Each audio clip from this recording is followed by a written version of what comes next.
All right. Do we have some audio?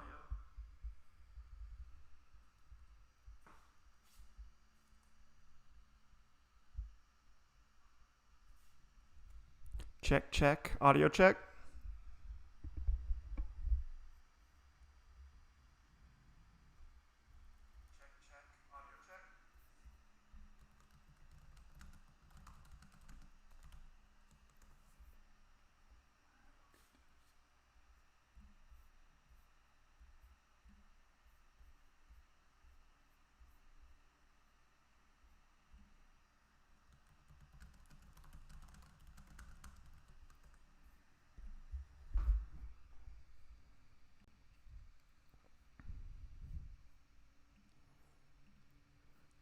All right. Hello, everybody. Sorry for that delay.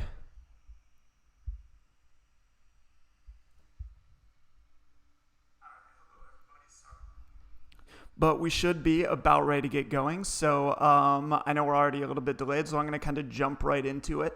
Welcome to this second live cast where we rewind some of the most interesting or most important games of the 2019 Pac-12 season. Today we are looking at the Oregon Ducks versus Auburn, which was one of the marquee matchups of last year. It came right down to the wire. Auburn ended up scoring the game-winning touchdown with very little time left, only leaving Oregon with one play to try and throw a Hail Mary. Really exciting game, a lot of really interesting stuff to talk about, and I'm excited to get started with you all.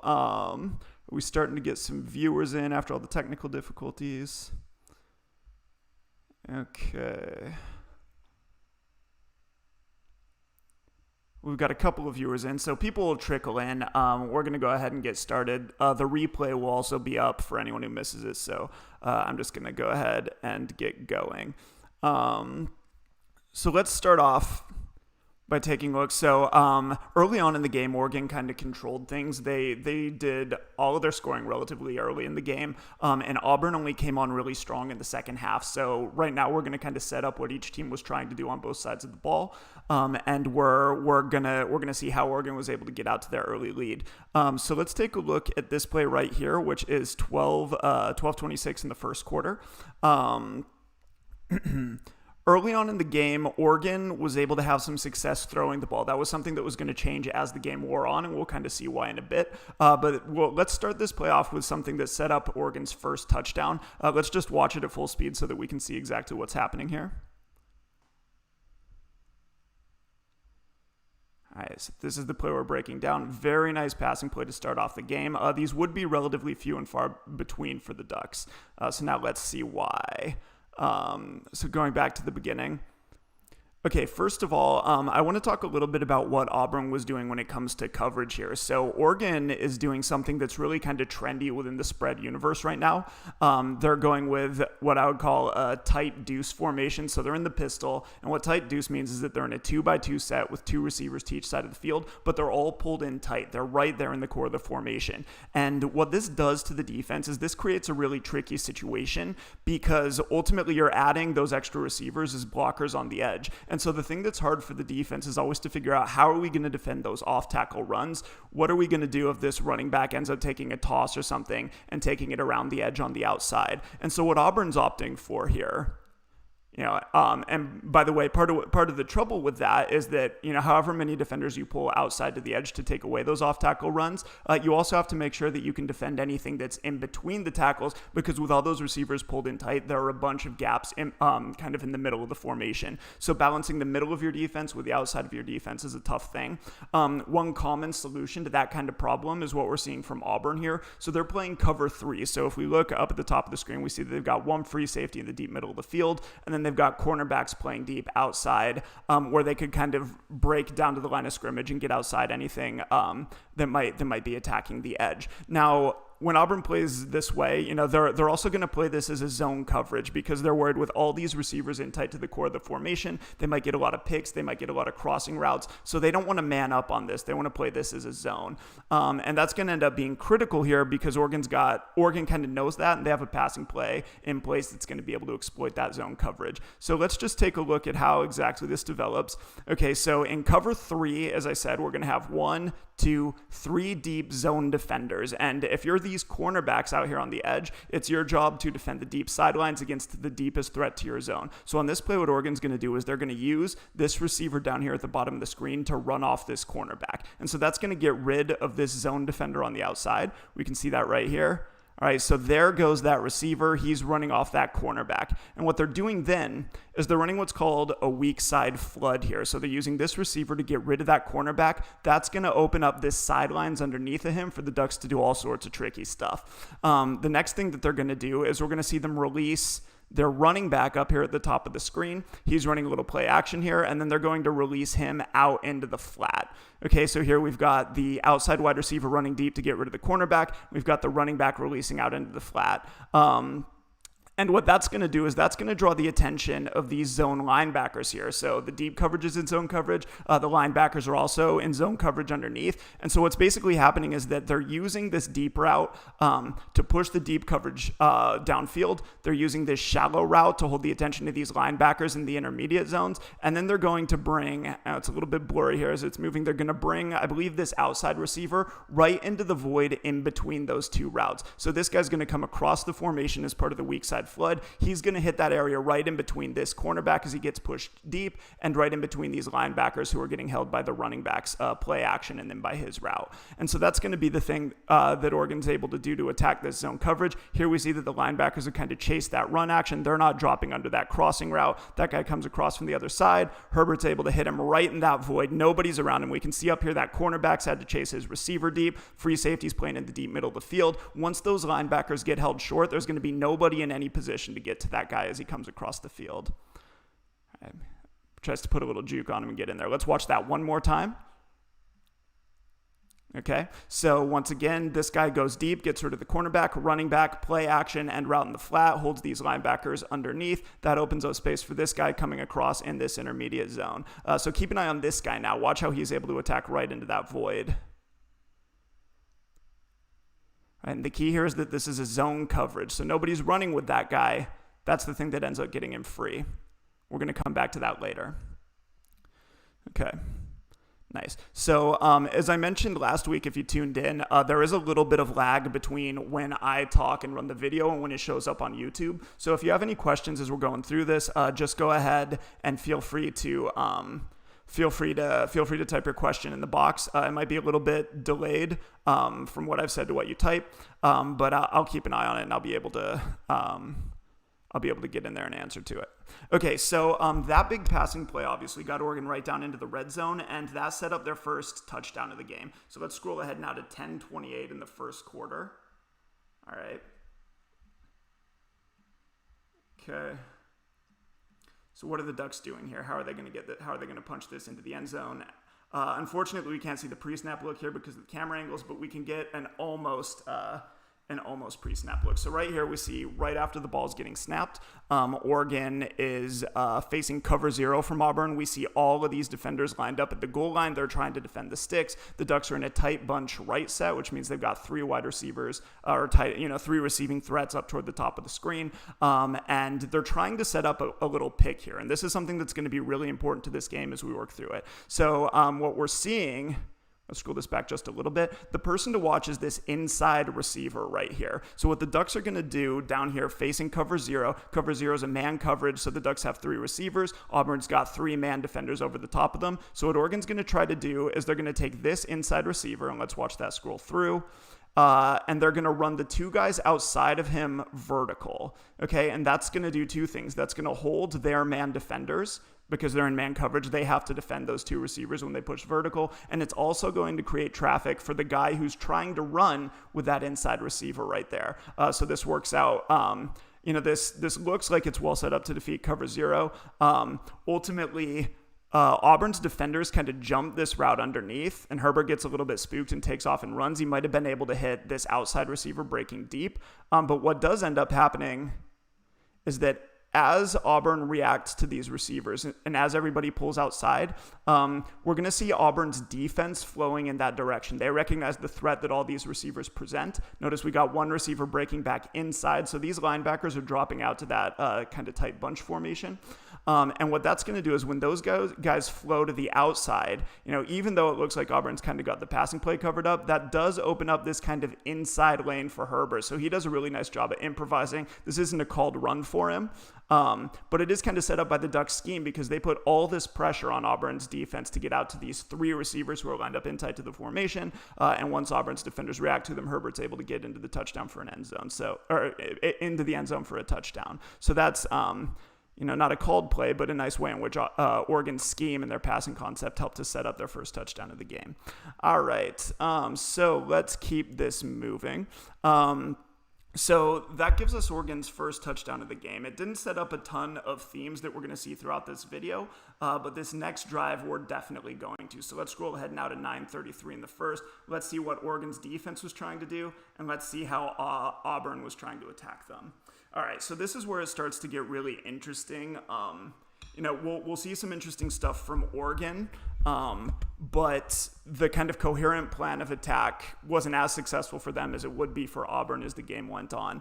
But the thing that's really interesting to me about Auburn in this game, I haven't watched too many other games of them, but the interesting thing in this game is that they're really running spread principles and RPO principles, zone read principles, but they're doing it out of really an I formation set. So even though the quarterback's in the gun here, they've got a very spread looking backfield, this is actually 21 personnel. We've got two running backs or, an H-back or tight end, whatever this guy is.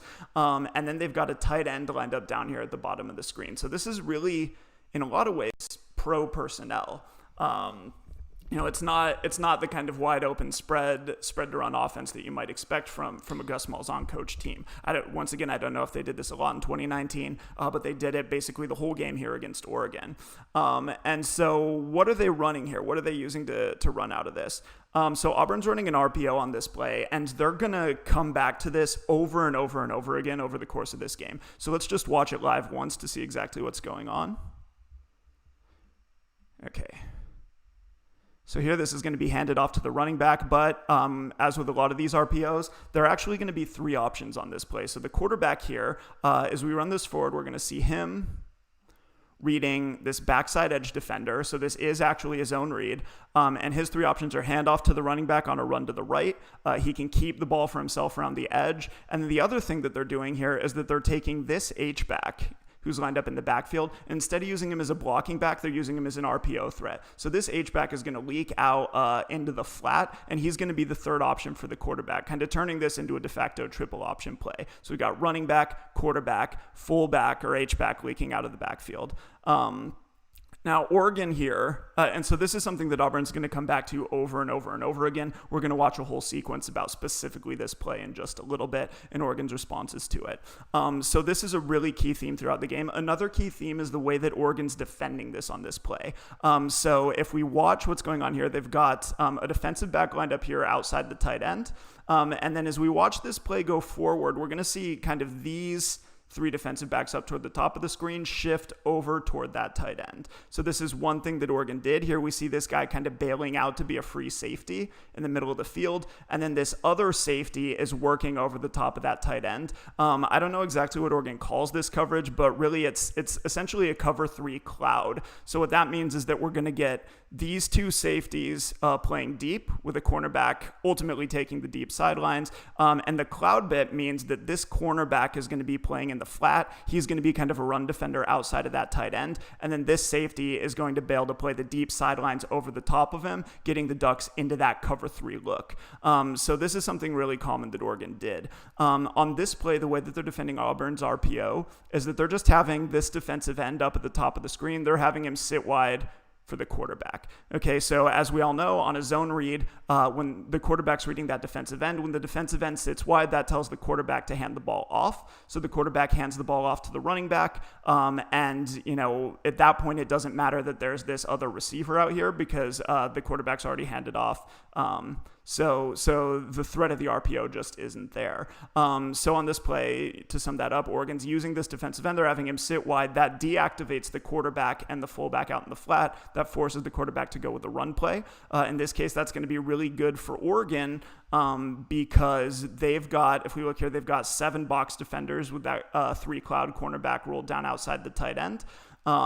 And so when Oregon can force Auburn's quarterback to hand the ball off to the running back, then they really find themselves in a 7-on-6 matchup because they've got their 7 box defenders. Auburn only has 6 guys blocking when you include the offensive line and this tight end. And so Oregon's goal is to force the quarterback to hand off and then to be able to outnumber Auburn in the box as they're doing right here. And that's going to shut down this run pretty well. Auburn gets a few yards, but it's not a huge deal.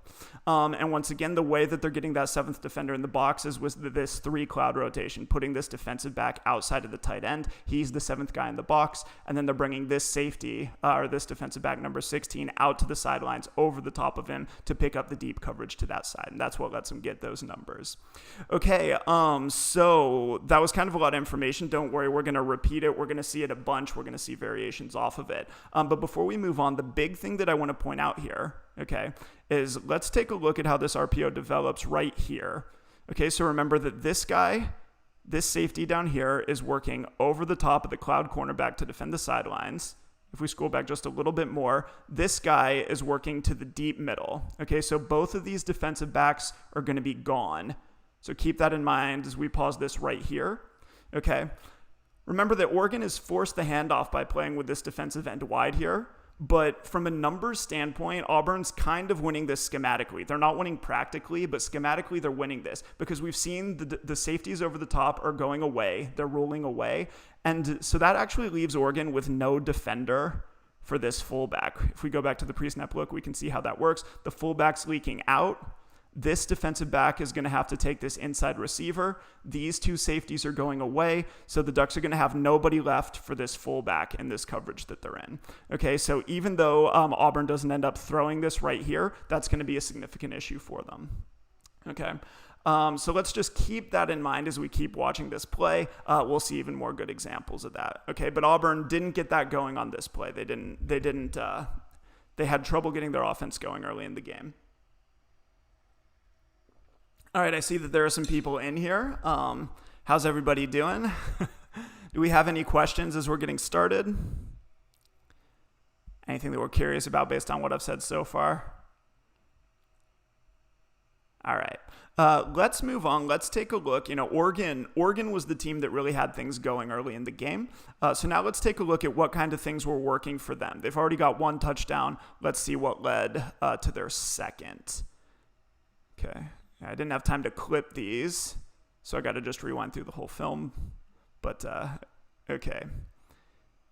Here we go.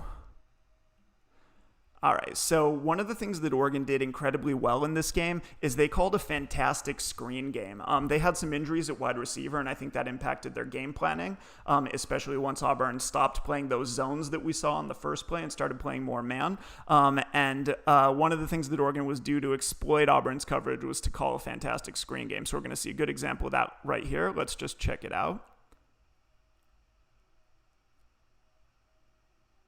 All right, so how's this working? This kind of thing happened a lot for the Ducks. If you look at their receivers, the guys who had a high volume of receptions, a lot of them were on screens just like this. So let's go back actually and look pre-motion.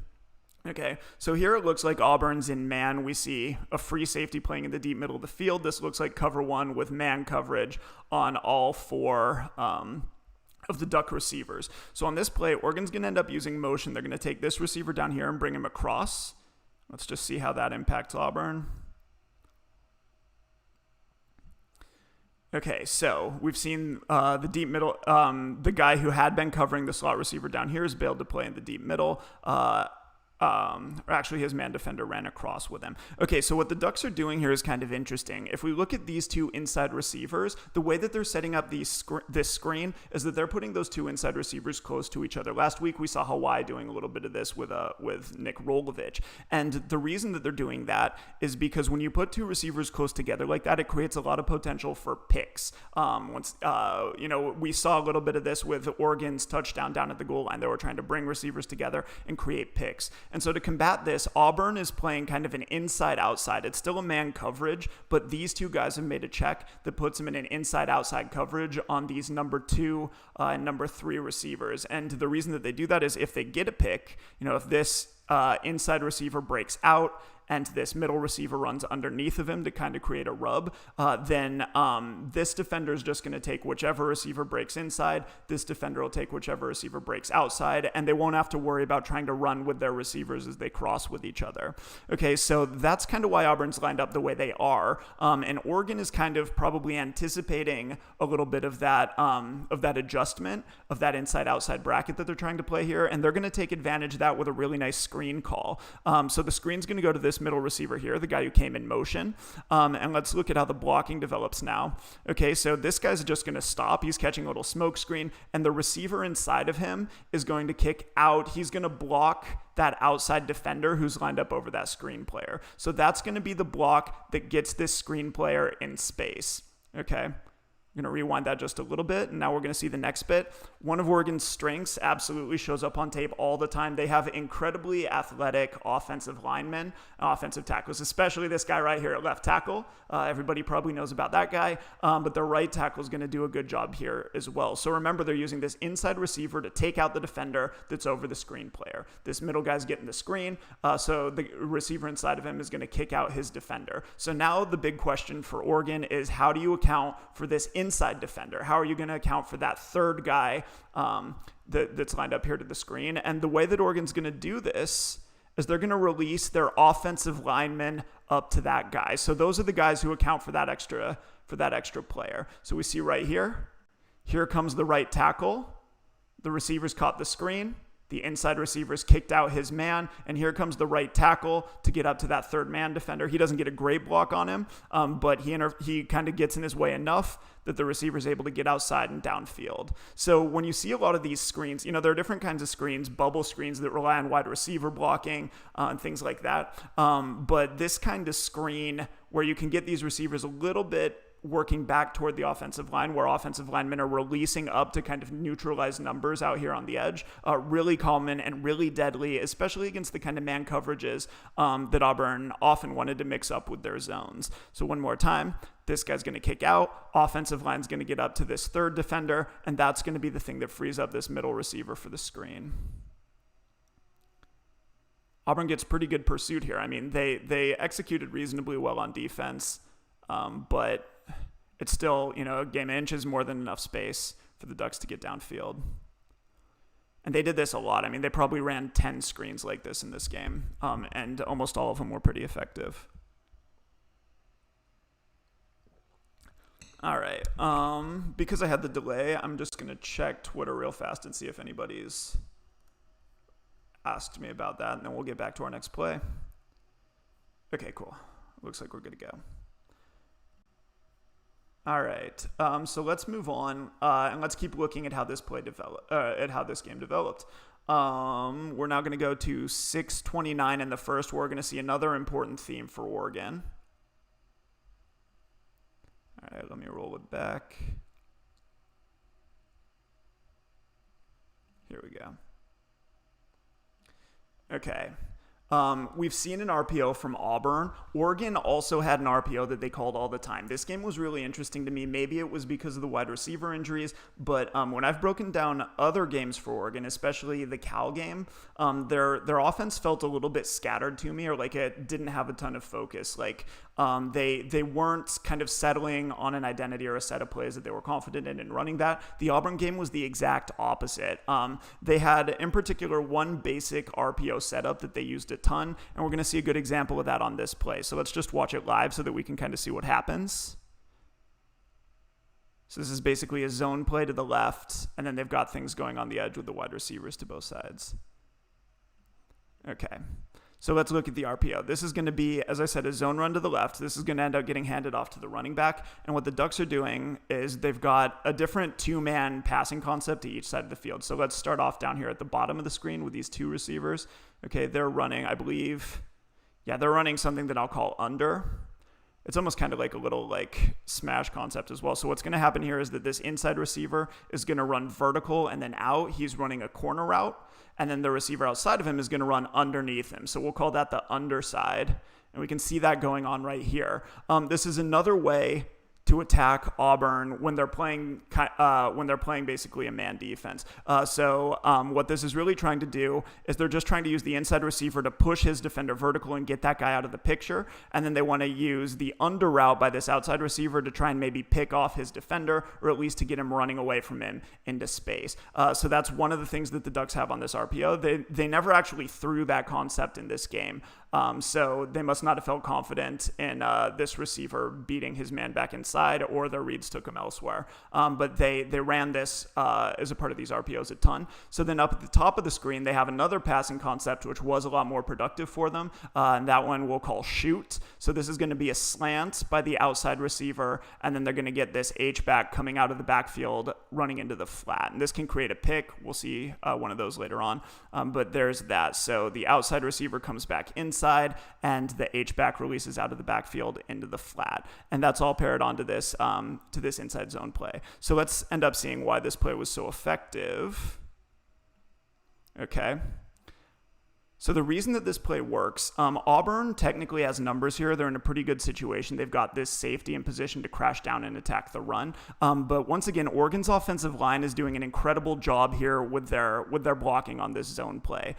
So if you look just from a numbers standpoint, Auburn to the left side of the Duck formation, to the side this run's going to, they've got three defenders. They've got this kind of defensive tackle, stand-up end, and a linebacker behind him. And so if this play is going to attack to the left, the Ducks are going to have to find some way to block all three of those play side defenders. And so the block that we really want to look at how the Ducks take care of this defensive tackle who's lined up over the left guard here. They're going to, and so the way that they're going to do that, they're going to have this left guard chip that defensive tackle back inside to the center. Okay, so there's the left guard. We see him giving that little chip block back. And what that's going to do is that's going to let the center take over that defensive tackle and force him to the backside. Okay, so the center is going to be able to cross that defensive tackle's face. And then when you combine that with the left tackle kicking out the stand-up end, that's going to create this inside lane for the running back hitting this hole. Okay, the other part of this combo block is when the left guard is able to pass that defensive tackle off to the center, that's going to free him up to get up to this linebacker. So at that point, we can see how the Ducks are going to be able to take out these three play side defenders. We get the combo block, that wipes out the defensive tackle, and then the left guard's able to get up to this linebacker, and that kind of opens up this lane right here that the running back's going to hit. Now, the guy that needs to fill that, Auburn's at the goal line. They're ready for the run. They're not playing passively here. The guy who needs to fill that lane is this safety right here. But we're just going to see he's playing in a little bit too much space. Maybe he doesn't take the best angle. He's going to end up missing his tackle. Or the running back's just going to cut straight up inside him and get a very nice gain. Okay, so here, maybe the reason that the Ducks aren't throwing the under route to this outside receiver, maybe that's because they know they've got that safety flying down. But this play ends up being effective because A, the Ducks offensive line's good enough to account for these three play side defenders, and B, because they know that they're forcing this safety to make a tackle. They don't like his chances, so they're going to hand off to the running back, force that defensive back to play ball in the box, and he's not going to be able to get in there for the tackle. So nice use of an RPO to force defensive backs to force a defensive back to make that play. Okay. As you watch this game, there were a lot of things that were pretty frustrating if you were an Oregon fan, probably. We're going to see a good example of that right here. Oregon, they pulled out to an early lead. They ended up scoring most of their 21 points pretty early on, but ultimately, they had some chances to go up even more points early on in the game, and they were just not able to execute or weren't able to take advantage. And so we're going to see a good example of that right here. There's not a lot of scheme we need to talk about. It's more of an execution thing. So there are kind of two things about this. So the guy that's getting targeted is this outside receiver down here at the bottom of the screen. He's just running a drag. We talked about Auburn playing cover 0 at the goal line. Remember that that they obviously don't have to play passively. They don't have to worry about getting beat deep. So they're bringing everybody up to defend the run. And that's going to free up this outside receiver, this receiver at the bottom of the screen to drag across the back of the end zone. He's going to be pretty wide open. So there he goes. All right, let's scroll back even just a little bit more and watch him one more time. All right, you can see that receiver is in really good shape to work toward the back of the end zone. And Auburn's going to have to defend on guys dropping underneath him. Nobody's really running with that guy. Okay, now neither of these guys really has a beat on that guy. Neither of them is kind of dropping toward him. And so that's going to tell this quarterback to throw that ball behind them. And then the execution side, the ball's a little bit behind the quarterback or behind that receiver. It could have led him a little bit more and it probably would have been a touchdown, but here it's a little bit behind him. And then on the other hand, that receiver probably could have caught this ball. It did hit him in the hands. And so not the greatest throw by the quarterback. His receiver also doesn't bail him out. The Ducks had a shot to pick up a touchdown here, but instead I believe that they kicked they might have missed a field goal. I think they only ended up scoring 21 points. So this is a missed opportunity to score. They didn't come away with any points on this drive, I don't believe. But they would on the next drive, so let's scroll ahead. How are we doing, by the way? Are there any questions about anything that we've seen so far about the Ducks offense or Auburn's defense, the major themes that are popping up? Feel free to let me know in the chat. As I say, there's a little bit of lag, but I'll keep an eye out. All right, Oregon was able to get some nice runs early in the game. And now we're going to see a good example of that. So we're going to go to 3:17 in the first. All right, here we go. Where is this play?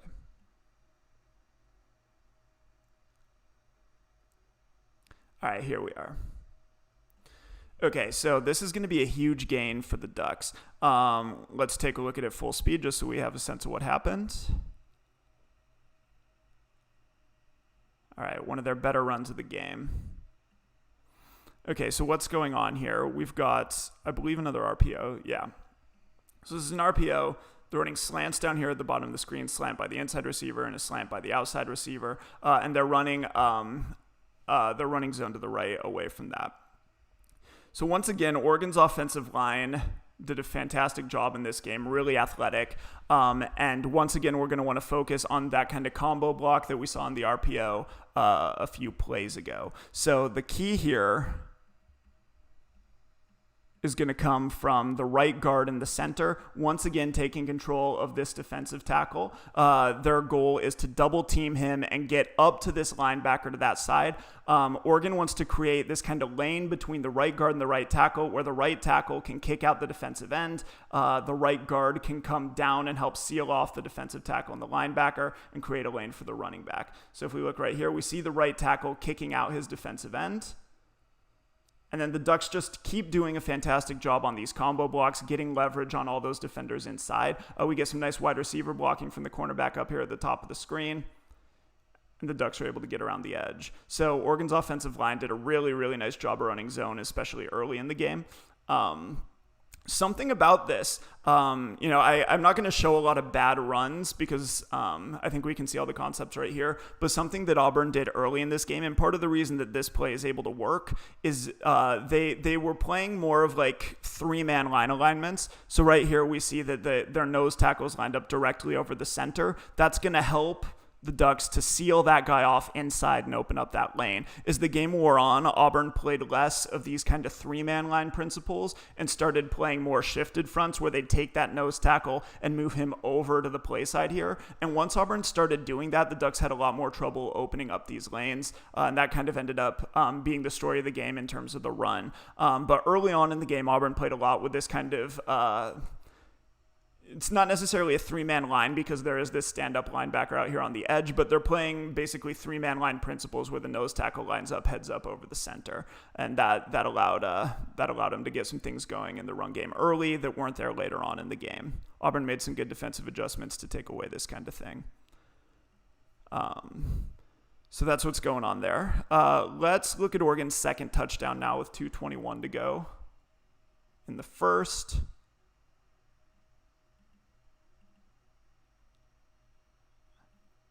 All right.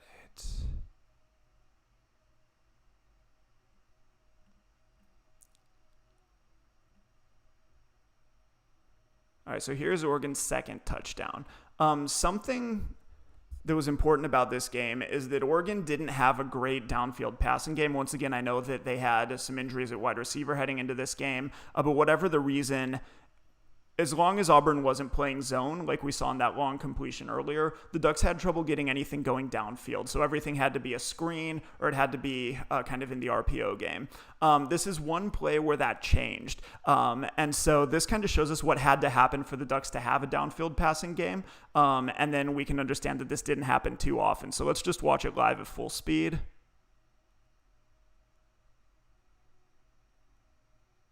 So there it is. Okay, there's nothing too complex schematically about this. Oregon's just running this inside receiver to the end zone. That's going to isolate him on his defender, and he's just going to go up and make a physical grab, right? So there he goes. He's matched up on this guy to the inside. The quarterback just puts it up and gives him a chance to make a play after running around and scrambling a little bit.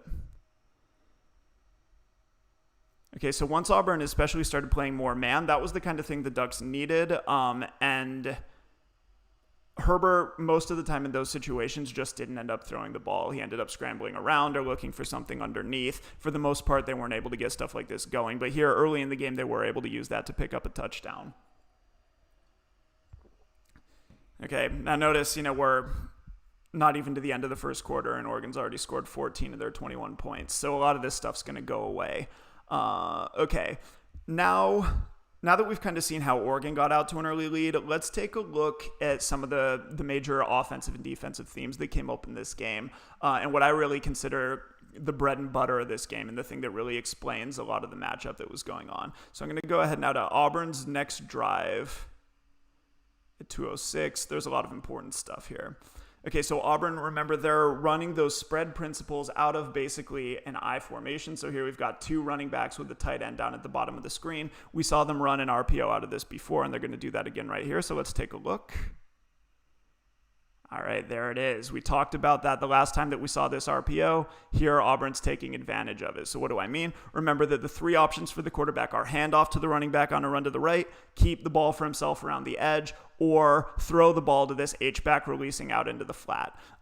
Here, Oregon's using a different defensive look from the one that they used last time. Remember that last time they had their defensive end sit wide for the quarterback, forcing the handoff. Here, the Ducks are playing a three-man principle of their own. They've got a nose tackle heads up over the center, and they've got this defensive end pinched inside of the left tackle. So we see the left tackle has leverage on that guy, so he's not going to be able to sit wide.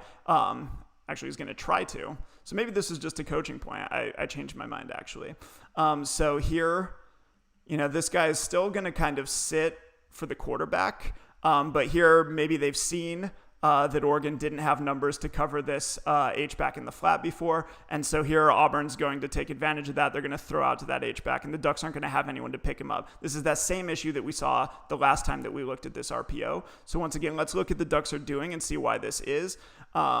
I believe that we're seeing the exact same coverage that we saw before. So we've got that cloud cornerback here in the flat playing outside of the tight end. That tells us that there are two safeties deep off the screen that we can't see. We saw them last time, and we know that those guys, when this cloud cornerback plays in the flat, those two safeties who are off screen are going to have to rotate over the top because they need to get coverage over the top of that cornerback. When they rotate away, that leaves them without a defender to pick up this H-back when he comes out wide. So here the quarterback's going to pull it, throw out to that guy, and the Ducks aren't going to have anyone in an easy position to take him. Okay, finally, one of those safeties comes down from the deep middle to make the tackle, but only after he's gained about 9 yards. Okay, so the key here, cloud corner, coverage rotating towards him, meaning that coverage is rotating away from this H-back, and so Auburn's going to have a numerical advantage out here on the edge. Okay, Auburn did something that Duck fans will recognize from, Chip Kelly's time at Oregon, which is when a play worked, they just lined up in the exact same formation, and 10 seconds later they were running it again. So let's keep continuing on through this drive. I didn't put every example of this play, but we're going to see the same play at 127. I'll just fast forward through to it. Okay. Now here, Oregon's going to be doing something a little bit different. Okay. So what's happening on this play is that we see the Ducks. They've got what looks like this cloud cornerback here. We know they've got two safeties over the top. We can see one, but not the other. But on this play, the Ducks are going to be doing something a little bit different in coverage. They're going to make a nice adjustment. When this H-back releases out of the backfield, then this backside linebacker is going to widen with him. So this is an adjustment. This is something that didn't happen on the previous play. But now the Ducks, they're widening this defensive end. They're saying that he can kind of sit wide as a quarterback player. That's going to free up this linebacker to release out into the flat with this H-back. On this play, the quarterback's going to read that. You know, he's kind of observing the front. He's observing the coverage and seeing how the Ducks are setting up. He's going to see this linebacker releasing out with this H-back. But when that guy does so, actually, let me backtrack a little bit. Before the snap, Oregon's got 7 defenders in the box. As we've seen on an earlier play, that's going to let them outnumber Auburn's 6 blockers. And so the key is that when Oregon releases this weak side linebacker out into the flat to cover that H-back and take away that RPO, he's now going to be gone in terms of run numbers. That's going to leave the Ducks with only 6 underneath defenders. Now Auburn all of a sudden has 6 blockers. They're going to have the ability to block those guys. That's doubly true because they're reading this defensive end. They're not blocking him. So in this case, when Oregon uses that linebacker to take away that pass component of the RPO, Auburn's actually going to be able to block 6 on 5 with the rest of these run blockers inside. That's going to open up things for the running back, and he's going to be able to get a nice gain here, hitting that cutback lane. We can really see the impact of losing this linebacker to RPO defense. Because, you know, continuing to talk about combo blocks, keep an eye on this right guard and this right tackle. Okay, they're going to combo block from this defensive tackle up to the play side linebacker, and that's going to be the thing that ends up opening the cutback lane. So watch the left tackle and left guard. Okay. Notice they get a double team on that backside defensive tackle. That's going to let them get him under control. Here's the right guard. He's going to slide off to block the play side linebacker. That creates a cutback lane for this running back to get backside and get a nice gain. Obviously, that wouldn't have been true if this linebacker were here. So Auburn's really using their RPO very nicely to force Oregon to choose. Do you defend the H-back leaking out into the flat, or do you defend the running back? And this is kind of the basic tension that they exploited throughout this game. They probably called this RPO 10 or 15 times. Huge part of the game, these spread principles out of basically I formation or pro personnel. All right, I think I've got one more from this series. Yeah, here we go. So Oregon's going to make a nice adjustment here. Oregon's defensive coordinator, very multiple, got a lot of volume in his playbook, and so he can come back and make an adjustment to this almost instantly. I believe that it's going to be the very next play. We're going to see a different look. So just as a reminder, we've got our cloud cornerback. We've got a safety playing over the top of him. There's another safety off screen. Let's go ahead and see what this is going to look like on the next play. We're going to jump to 105. Here we go. Yeah, this is the very next play. So what we're getting here is what the Ducks are doing that's different is instead of rotating their safeties over the top of this cornerback, they're actually going to take that second safety and they're going to roll him down over this slot receiver. So Oregon's actually rolling their coverage in a different direction. Instead of keeping this cornerback down outside on the edge, bringing this safety over the top of him and rolling this safety to the deep middle, they're going to roll coverage in the opposite way. They're going to take this safety and bring him down. And what that's going to do is it's going to let them take this defender who had been lined up to the outside. They're going to bring that guy into the box as an extra defender. Remember that last time we saw that this linebacker had to widen out into the flat with the H-back. Well, when the Ducks roll their coverage toward this side of the field instead of toward the other side of the field, they're going to gain that, I think that's their nickel back, is an extra defender against the RPO. So now this guy can roll down. He can cover this slot receiver. This nickel back is now in position to defend the H-back out in the flat, and that means that this linebacker is going to be able to stay in the box. So the Ducks are rolling coverage to keep that linebacker in the box and to get that extra run defender. And we can see the effect right here. The quarterback's going to pull the ball and keep it running out to the edge, and he's going to have nowhere to go with it. Once again, we want to keep an eye on, I believe, this nickel back or defensive back right here. We see he's going to kind of get in the way of the H-back releasing out into the flat. The quarterback's going to pull the ball and keep it, and he's not going to have anywhere to go with it. Okay, so the Ducks had been rotating their coverage over the top to play over the top of this cloud cornerback, but here they rotate coverage in the opposite direction to get an extra number to defend that RPO. Really nice adjustment by Avalos. Really, really good way to change up his coverage. Now Auburn, Gus Malzahn also is fantastic at making adjustments, and so he is going to come back. He's going to come back and exploit this kind of coverage in a little bit, but we'll see that play before too long. Okay, let's go to 1355.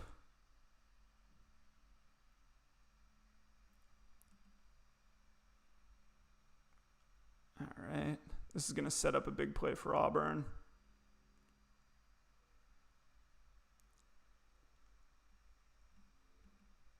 Okay, it'll be the next one. Yes, I didn't have time to clip this time, so sorry, I've got to rewind through it. But all right, so let's check this out. Here we've got a similar kind of. Is this actually the play? Yeah. Okay. Very, very cool. Okay, so on this play, we're gonna see Auburn exploiting. Let's just watch it at full speed so that we get the sense of what's happening. Okay, awesome.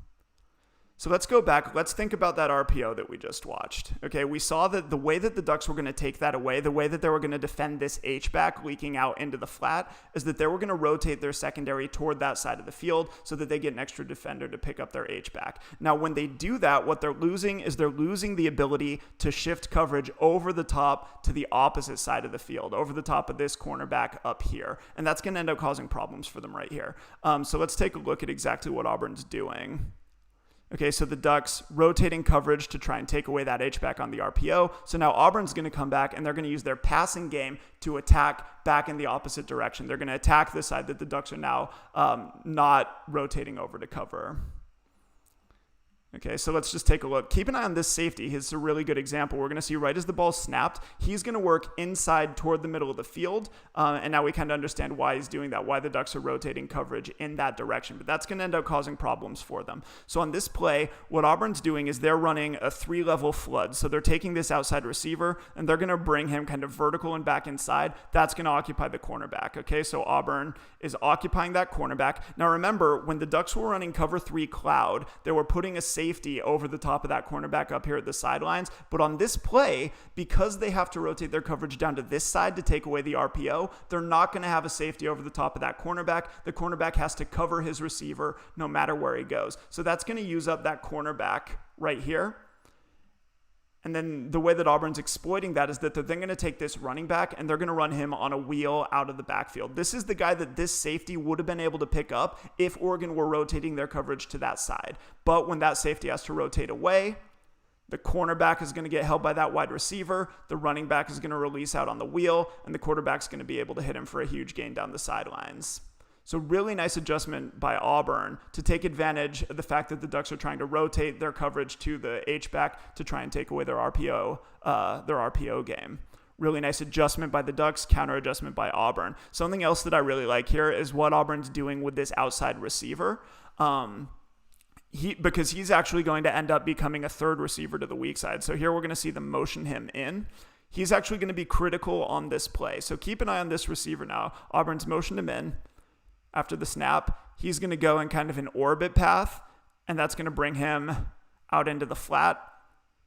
Why does that matter? Well, let's take a look at Oregon's coverage. We know this cornerback has to run with his receivers, so they're going to cancel each other out. And so the question is, who could possibly cover that running back? We know he's running a wheel. Who could cover that running back when he releases down the sidelines? Well, it'd have to be, one of these two linebackers. And this outside linebacker is going to be in the pass rush. So it's basically going to have to be this linebacker right here who would have to cover this running back down the wheel. He's the only guy in position to do it. And so what Auburn's doing that's really clever is that in order to attack that guy, they're taking that motion receiver and running him on orbit motion to the opposite side of the field. That's what's going to grab this linebacker and prevent him from paying attention and noticing the wheel route coming at him. So let's watch that linebacker's reaction one more time. He's right here. He's going to see this receiver crossing the formation. He's going to get held by that action. Notice now he's moving toward the line of scrimmage, and what's happening? Well, the running back on the wheel is running right past him down the sidelines. So really, really nice use by Auburn of creating an additional threat with motion, using this receiver in motion, taking him around behind the formation as a third receiving threat to this side of the field. That's going to hold this linebacker shallow and let the running back get open on a wheel behind him. Let's watch that one more time.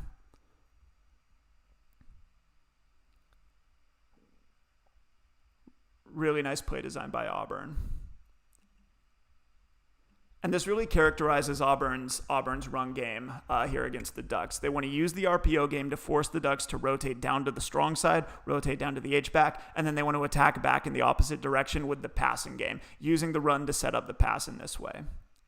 Really, really nice play by them to take advantage of Oregon's coverage. Okay, let's go now to 12:42.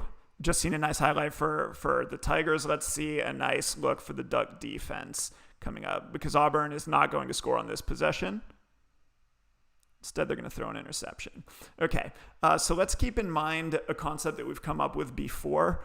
We've seen that what Oregon likes to do in this game is they like to take a cornerback. In this case, we're going to focus on this cornerback here at the bottom of the screen. They like to put him in underneath coverage, and then they like to roll their safeties over the top of him vertical. And that's going to be critical right here. So Auburn, they're running actually a really sweet play. Let's dwell on this a little bit because this is an awesome RPO. So Auburn is running a power shovel read. Okay, so let's go back and look in the box. On this play, keep an eye on this running back because he's actually going to have the ability to get the ball here. Notice that as the ball snapped, the running back gets into this shovel relationship with the quarterback. The quarterback could have, if he wanted to, if his read took him there, the quarterback could have thrown a shovel pass back to that running back, and he could have attacked the middle of the formation. So that's one option that's going on here. They're running it with power blocking, so the right guard right here is going to pull and lead block for that running back in the event he gets a shovel pass. So here's that right guard pulling. So this could have been a shovel pass back to the inside. Really cool play by Auburn. But when the quarterback doesn't throw the shovel pass, he's rolling out to his left, and he's looking to work a passing concept by these three wide receivers. Okay. So what Auburn's going to do here is they're going to run their middle receiver vertical, and they're hoping that that guy is going to clear out one of these two defenders. They want that guy to clear out one of these two defenders, maybe this cornerback, and then they want to use their remaining two receivers to outnumber this defender, who'd be the only guy left in underneath coverage. So that's kind of what Auburn's hoping to do. Let's watch the route distribution. This outside receiver is going to break back inside, and then this inside receiver is going to run to the flat. They're trying to create that 2-on-1 stretch on this underneath defender right here, while they're hoping that their middle receiver is going to run off this cornerback. All right, so here we see that distribution. We see that middle receiver running vertical, and Auburn's hoping that they've got 2-on-1 right here with this guy. Okay. That underneath defender is going to widen with the inside receiver. And what the quarterback's seeing is he's seeing this guy breaking back inside into all this space. He's getting pretty excited because he thinks that he's going to get a big gain here. All right.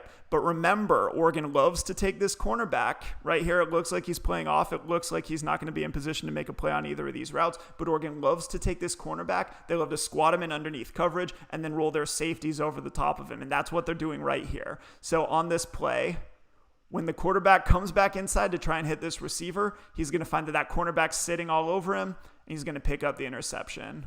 Let's watch that one more time. You kind of have to imagine that this cornerback, he's going to disappear off screen, but he'll come back in very quickly to get the turnover.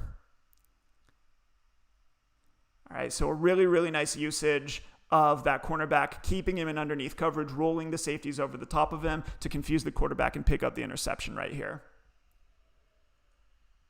Really productive coverage option for the Ducks. And that kept Auburn at only 3 points for a little bit longer.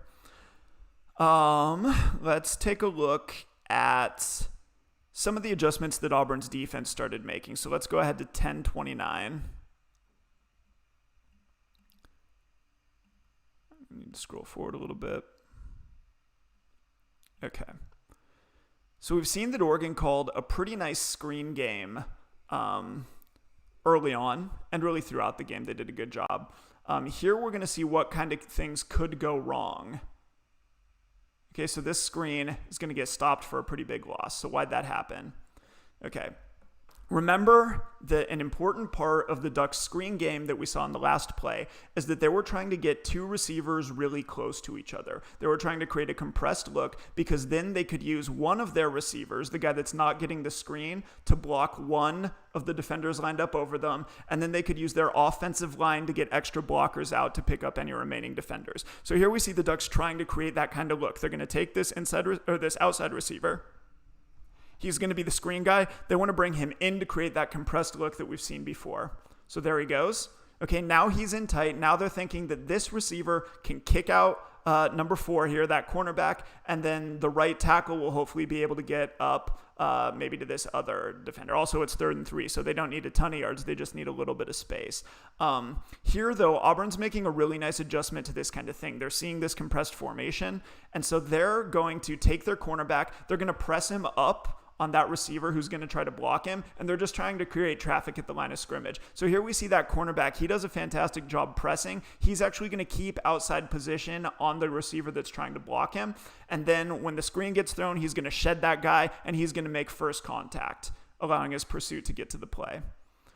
Okay, so on the last play, we saw Auburn try to take their 2 defenders and play a little inside-outside on those compressed receivers. Here, they're going to change that up. They're going to use one of their cornerback. They're going to use their cornerback to just jam up the blocker at the line, and then he's going to be able to shed and make the tackle. So a really nice adjustment to this kind of thing right here. Okay, so Oregon wasn't able to use those screens all game. They had to mix them up with other stuff, and that was where they started to have a little bit of trouble. Okay, so that was one of the things that could go wrong with the screen game. Let's keep moving through this game. It's really a defensive struggle at this point. It's only 14-3, so we don't have a ton of offensive highlights. I have a drink of water. Okay, cool. Let's take a look at 8:51 in the second.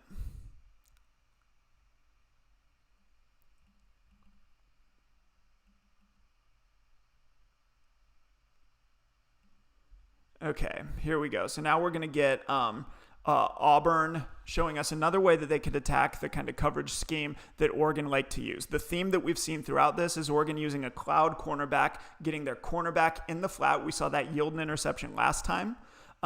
We've seen that it could also cause problems for them in the RPO game, but it's something that they keep experimenting with throughout this game. So here we're going to focus on this cloud cornerback up at the top of the screen. Okay, Auburn's going to find another way to attack him with the passing game. So we can kind of watch Oregon's defensive reaction right here. This gives us a great look at what the secondary rotation looks like when they want to squat this cornerback in the flat. We've got a wider angle. We can see a lot more. So the guy to watch is this safety right here. Notice that when the ball's snapped, he's going to fly deep and outside toward the sidelines. And the reason that he's doing that is because the Ducks want to keep this cornerback in underneath coverage. They don't want that corner running with his receiver downfield. They want to keep him outside. And as we've seen, they got an interception with that last time. So let's just scroll forward a little bit. Cornerback is going to let his guy go, and we know that there's a safety bailing over the top of him here. Really great look at that right here. Now, what Auburn's going to do is they're going to attack kind of the hole between the cornerback and that bailing safety. So here, look at that. Look at how steep of an angle that safety has to take to get from his position in the middle of the field over the top of this receiver. He's got to get width. He's got to get depth. He is flying out of there. And what that's going to do is that's going to create a void underneath him, but behind the cornerback. And so Auburn's going to attack that space. Okay, so there it is. We've got the cornerback who's kind of staying underneath the receiver. We've got the safety who's over the top. He had to get way too deep in order to pick up these vertical routes, and Auburn's going to be able to hit that void. So this is just another way that they were able to attack the kinds of things that the Ducks were doing in coverage with this squat cornerback out here. Really, a lot of interesting stuff in the passing game from Auburn. You know, the zone read stuff and the RPO stuff is all well and good. It's very trendy, but the thing that really made their offense in this game was the way that they were able to balance it with their passing game. A lot of really cool stuff going on here. A lot of cool things to look at. Okay, let's look now at 6:54. By the way, are there any questions or any comments about any of the stuff that we've seen so far? Will I rewind it? No? Okay, cool. So let's take a look at this play right here. Okay, so this is a really nice play by the Ducks. This is a coverage that they were able to use to kind of defend some of the stuff that Auburn was doing. So let's actually take a look one more time at this. Okay, so on this play, we're going to see once again this safety in the middle of the field. A lot like on the play that we just saw, that guy's going to bail outside and over the top hard. Okay, and remember that what that allows to happen is that lets this cornerback stay in underneath coverage. So here we can see both safeties rotating toward the bottom of the screen in order to pick out coverage over the top of this cornerback. So we've seen this is something that the Ducks wanted to do. And we've also seen that when the Ducks rotated their coverage, especially toward the strong side of the field, what Auburn wanted to do is they wanted to come back in the opposite direction. So if the Ducks are going to rotate to the bottom of the screen, Auburn wants to attack up at the top of the screen. And the Ducks have a really nice adjustment in place here to take advantage of that. So what the Ducks are going to do, they're pressing here on the outside, but this cornerback is going to be responsible for carrying his receiver vertical. Okay, and so he's going to be the guy playing over the top. And now the problem for the Ducks can come in is what happens if this cornerback's staying over the top because his safeties are rotating away from him. If this cornerback's staying over the top, what's going to happen if this receiver stops short? That's the kind of risk that the Ducks are going to have with when they only have this cornerback over the top of that receiver. And so the way they're accounting for that is that they're dropping out a linebacker right here to defend, maybe a curl or maybe a back shoulder or something like that. So this linebacker who's kind of lined up on the edges as if he's going to be a pass rusher, he's going to bail out. He's going to provide the underneath coverage, or the secondary coverage, I guess you could say, to give that cornerback some help when the safeties go away from him. And so what we're seeing in this shot, we've got the cornerback over the top of the targeted receiver. We've got that linebacker dropping underneath of him. And so there's no way that the quarterback's going to be able to fit this ball in here. So the thing we want to keep in mind here is this high-low bracket, this over-the-top cornerback with the underneath linebacker. This kind of thing is something that Oregon wants to do on the backside. When they rotate coverage away from this cornerback, the way they're going to get him some help is by dropping out a linebacker to play underneath of him. So that's going to be an important theme that's going to show up later in this video in some important ways. Okay. Let's keep going. Okay.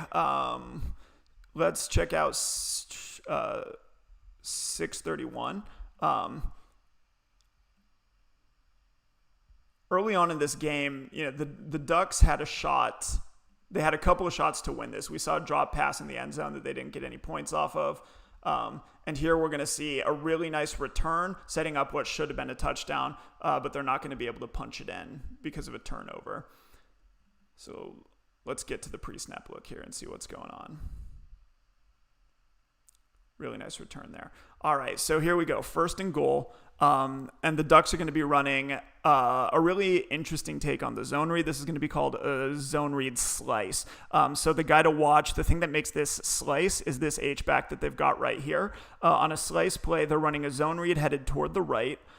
So they want to run toward the right, toward this tight end down here. And then the quarterback is going to be reading the backside end, deciding whether to hand off or keep it.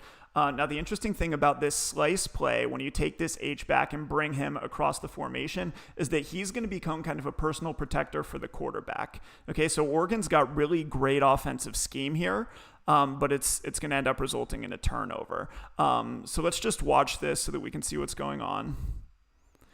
Okay. So the thing to keep an eye on is right here. Notice the defensive end jumps down inside. The quarterback decides he's going to keep it. Now this play gets fumbled. The quarterback puts the ball on the ground. But if he keeps the ball and gets outside of this defensive end right here, then Oregon's got that H-back on the slice block. He's coming up in perfect position to block this cornerback. If the quarterback doesn't drop the ball, if he's got it and is running around the edge right here, then this is probably, this is probably going to get the Ducks to 21. This is probably going to be the thing that puts them over the top and lets them win this game. So, to see this, just really keep an eye on this H-back. Keep an eye on what would have happened if the quarterback would have followed him around the edge. right? He's in great position to seal off that guy. So this is another kind of missed opportunity. The Ducks get a great return. They're at the 8. What happens? They fumble the exchange with the running back, and they lose what probably could have been 7 points. And that was kind of the story of the game. After they got some points early on, they kind of shot themselves in the foot. They probably had the ability to go up by more than Auburn could have come back from. If they would have picked up that touchdown pass in the end zone, if they would have picked up this quarterback keeper, this could be 28-3 right now instead of 14-3, and that's really the story of the game here. Okay, that brings us to halftime. I want to give people a chance to ask any questions that they might have. I've kind of covered a lot of ground, but we've built up some important themes and stuff like that. Some things that'll set the scene for the second half.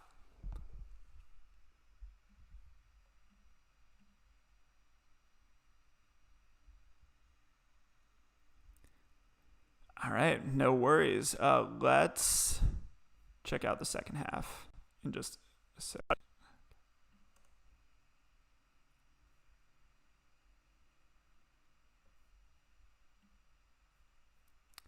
All right.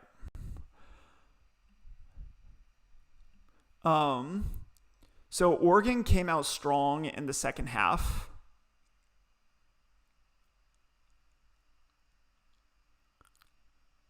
And let's kind of see what that looked like for the Ducks.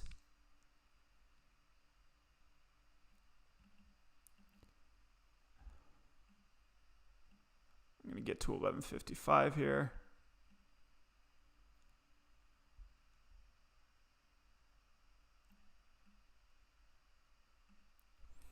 All right, so Oregon came out strong in the second half. This is actually the same play that we've seen before. We saw an RPO where Oregon was running their under concept. So this inside receiver is going to run vertical, and the outside receiver is going to come underneath of him. They're going to run zone to the right, and then on the backside, they're running that shoot concept that I talked about. So this outside receiver is going to run a slant, and then this H-back is going to break outside into the flat. And on this play, I believe that the shoot is what they're going with. Yeah, so here we're going to see the benefit of running this shoot concept right here. Auburn is going to blitz this linebacker right here, and that's going to create a fantastic void for this receiver coming back inside on the shoot concept. Okay, or actually they're blitzing the cornerback, not the linebacker. So let's reset that so we can see it. They're blitzing this cornerback who's lined up over the outside receiver. That's going to create all sorts of space for him. Okay. So here we see the H-back releasing out into the flat. That's one part of the shoot. We've got the outside receiver coming back inside on the slant. The quarterback, for his part, is looking out here. He's seeing that Auburn isn't dropping out a defensive end, or they aren't dropping out a linebacker. He's seeing all those guys are chasing the run action. He knows that he's got a good chance out on the edge, and so he's going to pull the ball and throw to this receiver in here for a nice gain. Or actually, he's going to throw to the flat, sorry. So he's going to hit this H-back working out into the flat.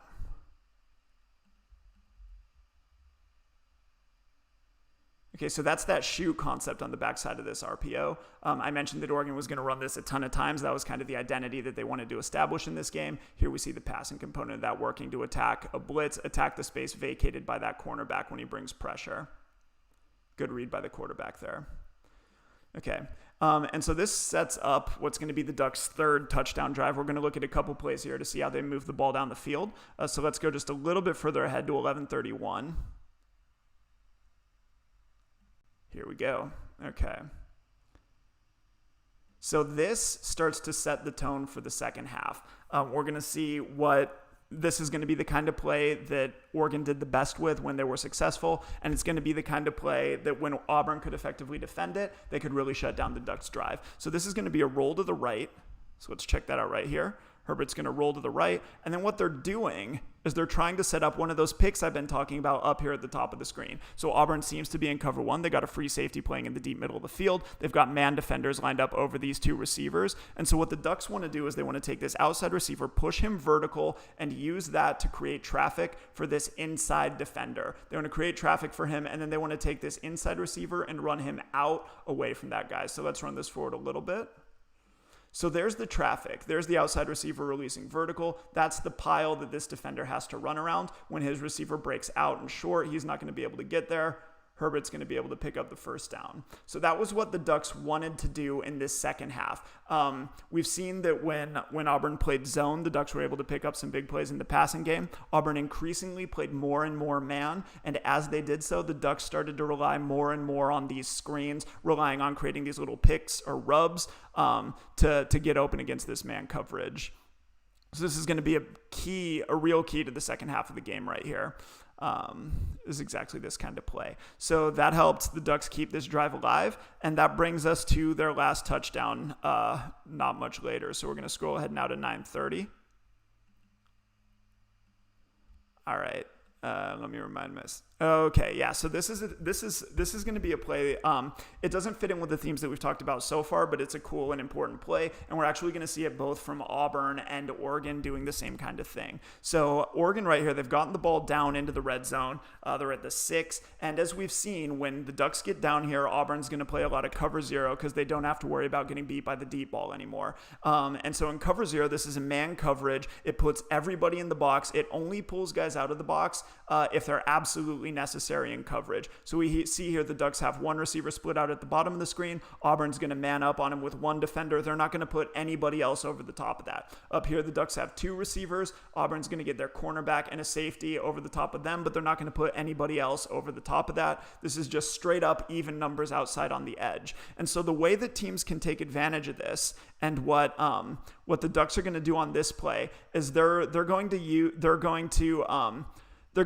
the wide receiver run game to help them get an extra number to take advantage of this cover 0 look. So if we look right here, what's going on is that Oregon's bringing this slot receiver from the backside. They're bringing him in jet motion. He's coming across. He's going to get the handoff right there. Now, Auburn actually does a pretty good job at equalizing numbers. We're going to see later that Oregon does a little bit worse of a job against this. But when that guy runs across, Auburn's actually going to run a defender across with him. But we can kind of see what the Ducks are trying to set up, right? They're using that jet sweep working to the left, and then they're trying to get Auburn flowing in the opposite direction. So here we see that H-back. He's kind of cracking back. We see this outside receiver also cracking back on the safety that's been running across with the jet sweep, and that jet sweep's able to get outside for the touchdown. Actually, I just glossed over a point that is really important. Remember that in cover 0, Auburn wants to match up with Oregon's receivers, no more and no less. And so on this play, remember that this receiver's running across on jet. This is kind of the key here. He's running across, and then Auburn is using this safety over the top to match him. He's the guy that's going to play over the top of that. And so what the Ducks are doing is, they know that Auburn's only going to have one guy to take to account for that receiver. So they're going to crack back on that one guy with this outside receiver. So here we see the safety running across. Watch this receiver come back. Boom. He's going to crack him. That's going to be the thing that lets this jet sweep get outside. We've talked earlier about forcing defensive backs to make tackles. We see when this receiver cracks back on that safety, it's going to fall to this cornerback to make the tackle on the jet sweep and to set the edge. Remember, though, he's manned up on his receiver. And so when his receiver works inside to crack back on number 24 here, he can't really let him go because he's in man coverage. There's no safety over the top. So if he abandons that receiver and then that receiver runs a route, then he's going to give up a touchdown. So he's going to get sucked down. Even though number 83 here is blocking, the cornerback gets sucked down with him. Number 83 is able to block that one guy who was matching the receiver in motion. The cornerback is too far down inside because he's chasing his man receiver. And the jet sweep's able to get outside for the touchdown. Classic way to attack cover 0, right? If they're going to play 2-on-2 over your guys, use your outside receiver to block the guy who's running with the jet sweep and force that cornerback to kind of read that and switch it off and make the play. That's really, really hard to do if you're this cornerback out here on the edge. So that's an important concept, and we're going to see another one of those from Auburn, but that got Oregon all the points that they were going to get in this game. Okay, so let's actually see a totally new concept from Auburn. Something that a lot of spread teams are going with nowadays. We're going to take a look at something called an unbalanced formation, which Auburn used for a whole series here. Okay, I believe that this is actually going to be this is either another jet sweep or this is actually setting up a jet sweep. Okay, so let's talk about what an unbalanced formation here is. when you're looking at a normal formation in football, the offense is always going to have 7 players lined up on the line of scrimmage. And only the 2 that are outside on the ends are going to be eligible. So in a normal formation, the way that would look is that you'd have the center in the middle of the formation. You'd have 2 offensive linemen to either side of him.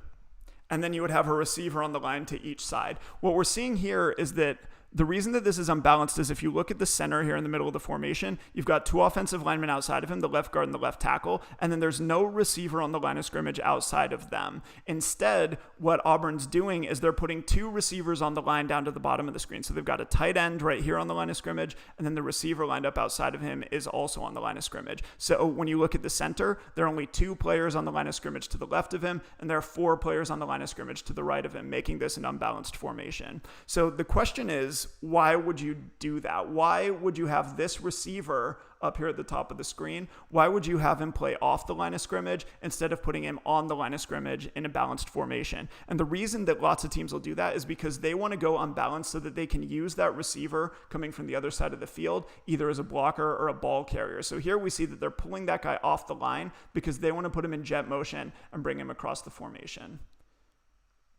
Okay, now the Ducks are going to do initially a good job of stopping this up, but the running back's going to be able to get through.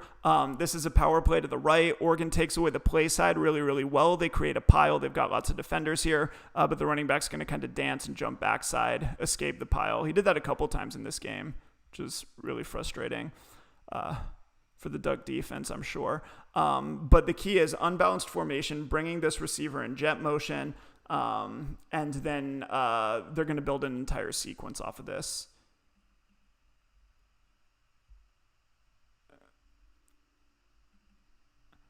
For those who might be curious about the cutback here, Oregon actually does have numbers. Oregon's defense hasn't really done anything wrong on this play. This is an interesting example of where the guy who would technically have to make this tackle is going to be this cornerback. So when the running back is able to escape from the pile and get to the backside, the Ducks actually have a cornerback right in position to come up and make that tackle in the lane. But whenever you're asking a defensive back to do that against a running back in the hole, it's going to be a little bit tough. So part of the reason that Auburn was able to break some of these tackles and make some of these plays is that they were getting into situations where the Ducks were relying on defensive backs filling these lanes and making the tackle, and they're just going to have trouble doing that. Someone asked me about that earlier. So so the key here, what we've seen, unbalanced formation with the backside receiver pulled off the line and coming in jet motion. What Auburn's doing here is they're starting off a play calling sequence that's going to be built off of this kind of action.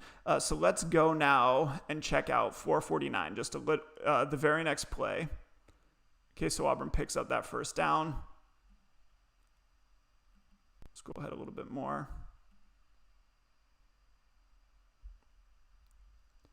Okay, so here we see that exact same formation that we saw last time. We see the center in the middle of the formation. We see 2 offensive linemen on the line to the left of him, but no receiver on the line to this side. Instead, the receiver to this side is pulled off the line of scrimmage, and then Auburn is putting their tight end and their flanker on the line to the right. So there are 4 guys on the line to the right of center, 2 guys on the line to the left of center. This weak side receiver is pulled off the line, and now we know that teams do that because they want to send that receiver in jet motion for various reasons. And on this play, we're going to see exactly why they do this. So remember that we saw Oregon run a jet sweep against cover 0, and remember that the reason that they were doing that is because they were going to use their receiver to crack back and block a safety, and then they were going to kind of force the cornerback who's lined up over that receiver to redirect and to make the play. And so Auburn here is doing the exact same kind of thing. Here we see that wide receiver cracking back on the safety. Okay, this is exactly the same kind of thing that Oregon did on their touchdown. Wide receiver cracking back on the safety, forcing this cornerback out on the edge to make the play. Okay, now Auburn is doing Auburn's got kind of a really nice plan for that here. So if we look originally at what the Ducks are set up for defensively, they know that they've got this outside receiver who's a passing threat, so they're going to cover him with a cornerback. They've also got this H-back in the backfield. We've seen Auburn loves to leak that guy out into the flat. They love to bring him on RPOs, and so Oregon's also got this safety who's playing over the top of that H-back. So they're playing 2 on 2, almost in a cover 0 look of their own, over these 2 receivers. Now, the interesting thing is that on this play, notice that when Auburn brings this receiver from the top of the formation across, Oregon isn't running anybody across with him. And that's going to be the key here. When this guy works across the formation, the Ducks aren't bringing anybody across with him. And so what that's going to let Auburn do, remember, the Ducks are playing 2-on-2 over these 2 receivers.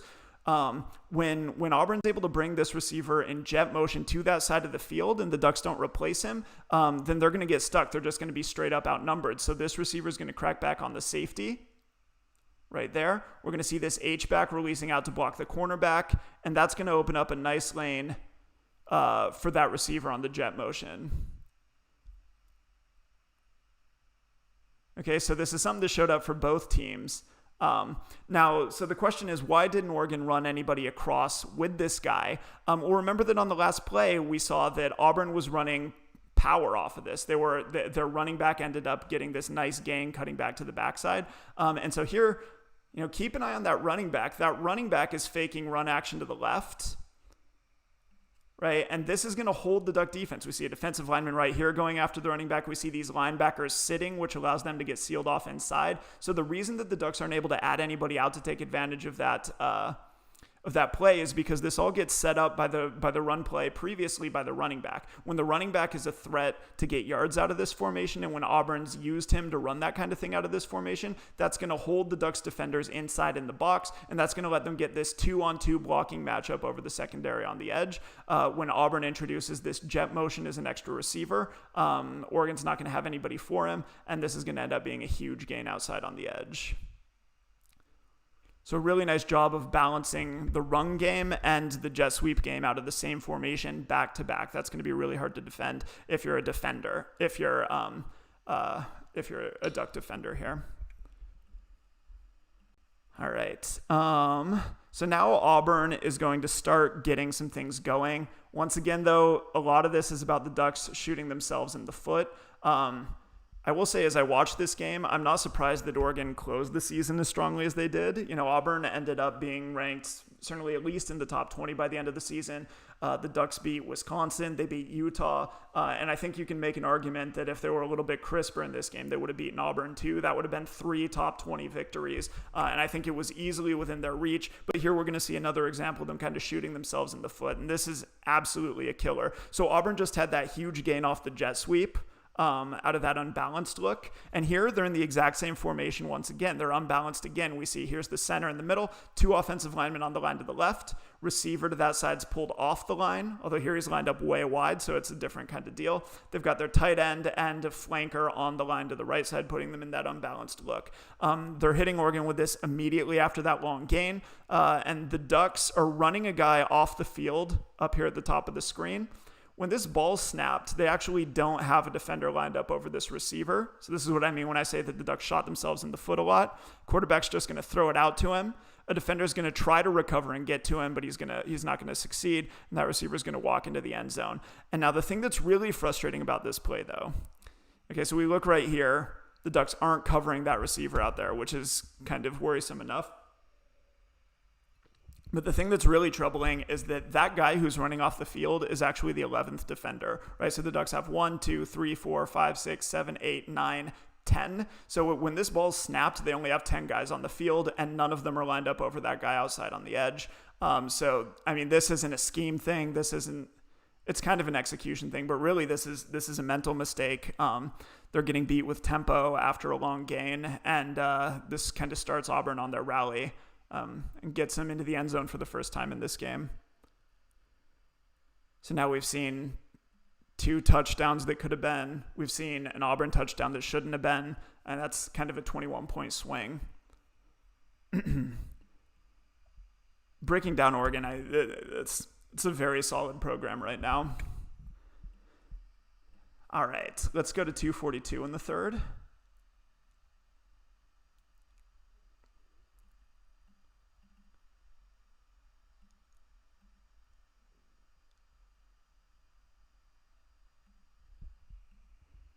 All right, here we go. Unfortunately, we can't see the pre-snap look here, which is frustrating. But we've already seen plays like this, and so we can kind of understand what's happening. So the play's already started, which is why it's a little bit blurry. But here we see Oregon's got 2 receivers down here at the bottom, and we know. Let me back up a little bit. Oregon's got 2 receivers down here at the bottom. Auburn is playing those man coverages that we've been talking about. They got a free safety in the deep middle of the field, and they've got man defenders lined up over these 2 receivers. As we know, the way that Oregon wanted to attack this late in the game, when they couldn't get things going in the downfield passing game, is they wanted to run picks. And so right here, we're going to see these 2 receivers are going to cross, try and create traffic for this defender here who's trying to run outside with his receiver. So let's go back just a little bit more and see that one more time. Okay, here are these 2 receivers. They're going to cross. They're trying to create traffic for this defender right here. So what happened in the second half of this game is that as Oregon started relying on these picks more and more, Auburn's defenders started to do an absolutely incredible job of jumping to these routes. Let's run this forward even just a little bit more.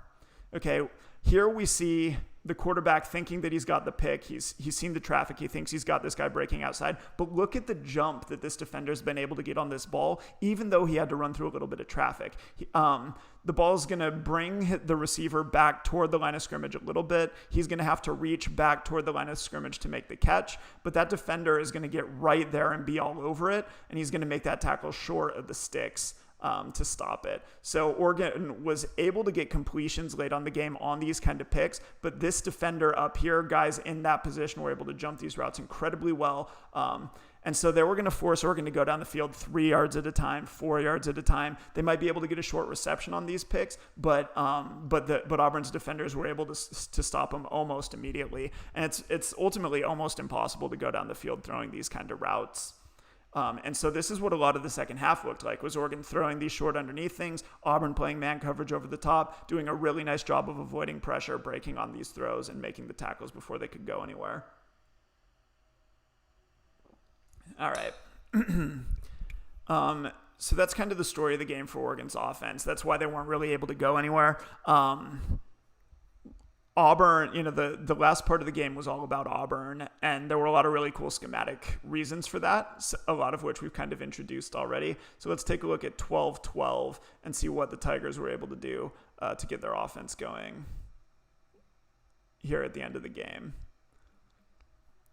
All right, let me remind myself. Okay, let's just watch this play full speed to see exactly what's going on here. All right, this is a theme that we've talked about. We've seen this kind of play already. Okay, so Auburn here, well, Oregon is in a situation. We remember that they want. We've seen that Oregon likes to rotate their secondary. They like to spin their safeties in various directions. On this play, we're going to see these 2 safeties rotating toward the bottom of the screen. This is something that we've seen a lot before. They're both kind of coming over here down to the bottom, as we've seen before. Remember, that means that when these safeties rotate away, that means that this cornerback is going to be the guy who has to stay over the top of his receiver. So we've seen a play like this before. Now, on that play that we looked at, we said that when Oregon's going to leave this cornerback kind of alone without a safety over the top, they're going to want to bail out a linebacker to play underneath of him to create kind of a high-low bracket. So this is something that we saw from earlier in the game. When these safeties go away from that corner, they're going to want to use him to stay over the top of this receiver, and then they're going to want to bail out a linebacker to get underneath of it. And so as we run this forward, okay, here's that linebacker. That's the guy that they're bailing out in coverage. So this guy right here is going to be the person who's responsible for giving that cornerback some underneath help when the safeties go away. So keep an eye on this guy. Notice he makes his pass read and starts bailing out, right, to be that underneath defender. So what's Auburn doing here to target him? Well, just like we've seen before, they've got a wheel route coming out of the backfield. They're taking this H-back and they're running him on a wheel.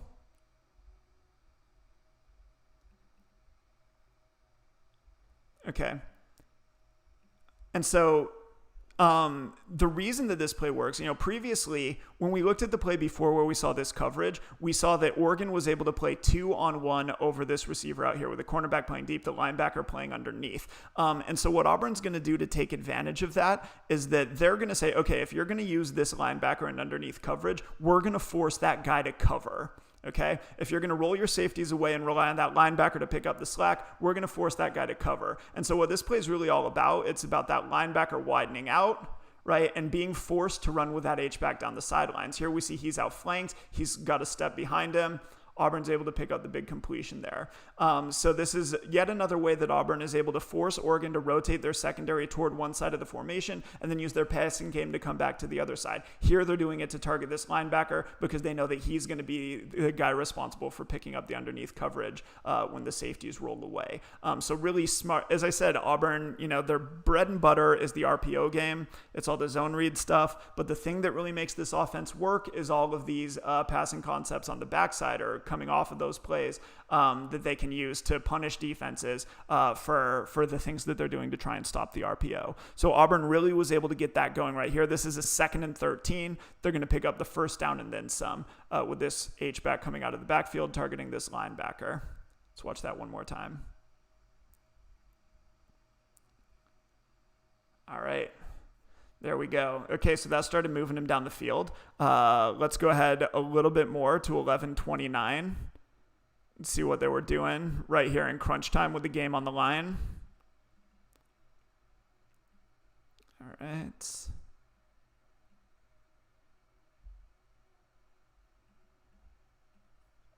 Okay, here we go. So Auburn, we're seeing their classic look. I mentioned that they had a real identity in this game. They kept coming back to the same thing over and over again. So remember, what's Auburn's deal? Spread principles, RPOs, zone reads out of effectively pro personnel. So here they've got a blocking back in the backfield. They got a tight end up at the top of the screen. This is their big RPO formation. They like to run to the right toward that tight end. They like to leak that H-back out into the flat and force the Ducks to rotate their coverage to defend him. Right? Remember, they want the Ducks to rotate their coverage down here to this H-back to pick him up, and then they want to use their passing game to attack back up here. So on this play, we're going to see them just running their normal play. Okay? And how are the Ducks going to account for it? All right, let's take a look here. Okay. So on this play, the Ducks are not going to roll their secondary toward this H-back. They're not going to spin someone down to try and take away that RPO. What they are doing is they're trying to force Auburn to hand the ball off. This was the first thing that we saw, the very first thing that we saw in this breakdown today. We saw them using their defensive end out here to sit wide, force the quarterback to hand off to the running back.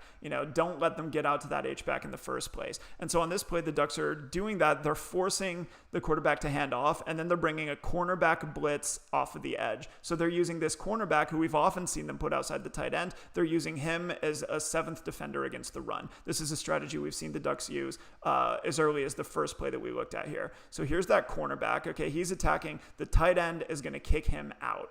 Okay, now when Oregon brings that cornerback on the edge, when they use the cornerback to use up the block of that tight end, they are then going to want to slant or angle their defensive line away from that blitz to occupy all of these inside linemen. So they want to use the cornerback to use up the tight end, and then they want to slant their line to absorb all the blocks of the offensive line here. And then they want their second level players, their linebackers and their weak side safety, to be able to fill that lane.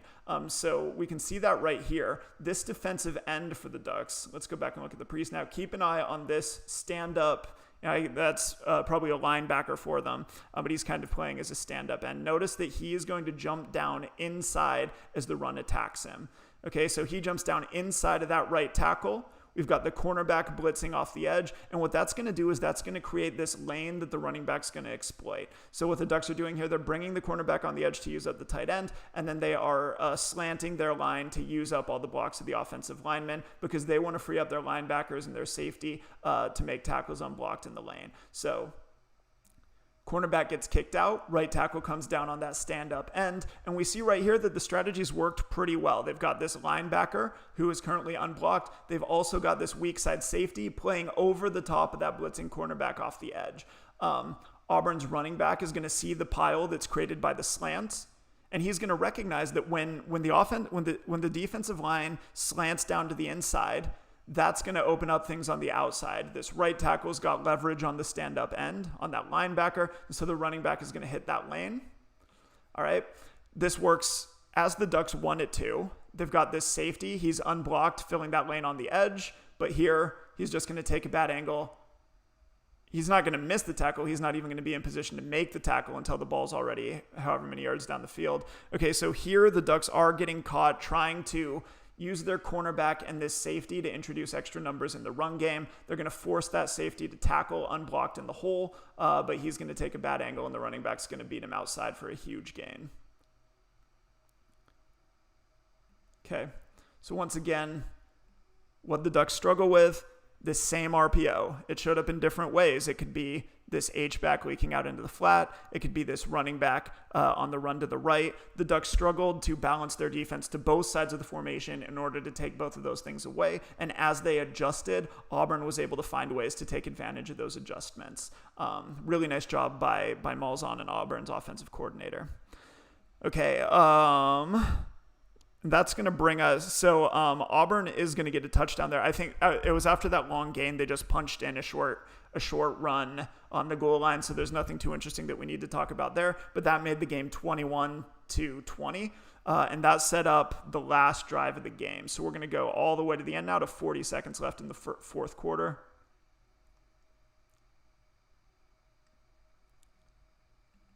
Let's check it out and see what's going on there.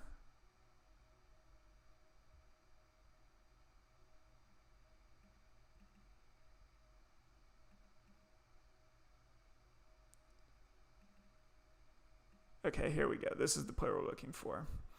I've mentioned that really the key to Auburn's game plan was their ability to force Oregon to rotate their secondary and then their ability to attack back in the opposite direction. So we're actually going to see a great example of that right here.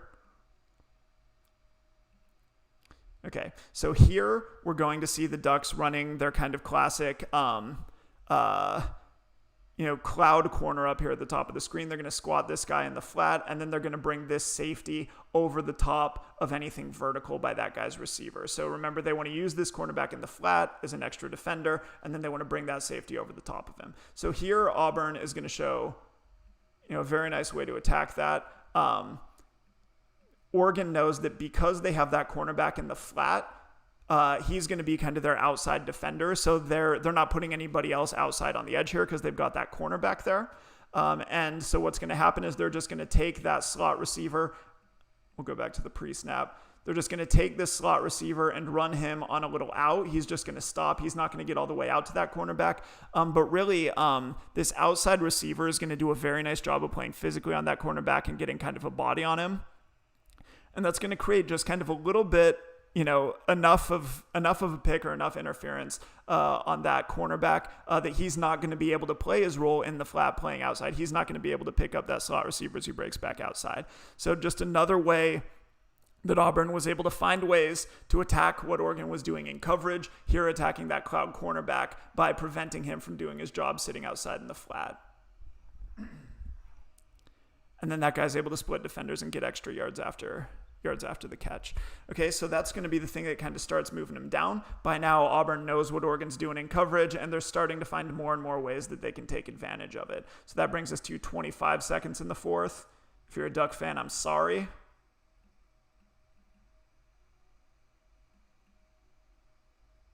All right, so here comes another interesting play. All right, here we go.